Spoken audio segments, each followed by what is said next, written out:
welcome back to Happy Apple Core Homestead. Today I'm going to show you the best way and the safest way to harvest your rhubarb.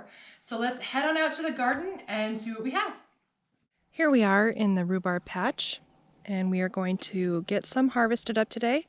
You want to make sure you don't take more than 2/3 of the plant, which we're safe on that because I won't be taking that much today. And you also want to take stalks that are 12 to 15 inches long. And this one here is quite a bit longer than that. It's about 18 inches long. When you harvest your rhubarb, you want to get all the way down to the soil line.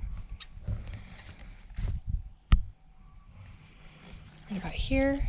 And you're just going to twist it and pull it, just like that. You don't want to cut it. You want to twist it and pull it out right there at the soil line. Just grab a hold of it tightly, give it a good twist, and pull it up and out, just like that. Now that you know the proper way to harvest your rhubarb, I want to give you a little bit of additional information. The first thing is you want to harvest in the springtime before the heat of the summer.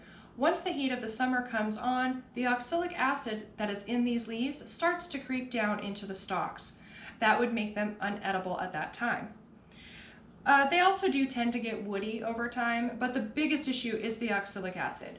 All of these leaves contain a toxic substance that you do not want to consume and you do not want your animals to consume. So when you're processing, make sure you snip these leaves off and put them in your compost pile where your critters cannot get to it. Wild animals are not going to eat them, so you don't need to worry about that. But sometimes, other types of grazing critters or curious ones might get into it. Also, do not put these on your salad. There are many different ways to preserve and process your rhubarb, and lots of different things you can use with it. You can make jams and jellies, you can make pies, syrups, you can even make wine. So stay tuned to my next video. I will show you some basics on how to preserve. I'm not sure if we're going to talk about freezing or canning, but hit that subscribe button and make sure you stay tuned for that. I will see you next time. Bye!